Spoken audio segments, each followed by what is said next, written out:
2月14日對期望的要求，每個人都應該深刻牢記着這一點：任何人實現康復，都是無需依賴任何人的，唯一的條件是信賴上蒼，並且徹底地去進行自我反省。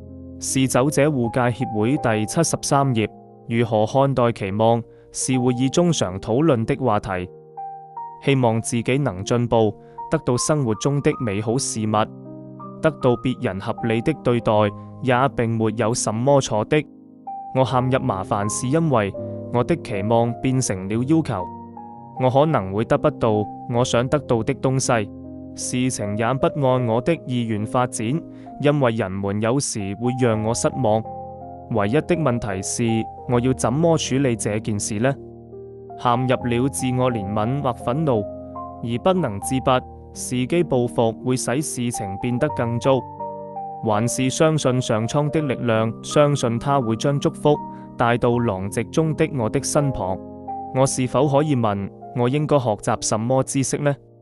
我是否堅持去做我知道如何去做正確的事情呢？我是否能花點時間去和其他人分享我的信仰和幸福呢？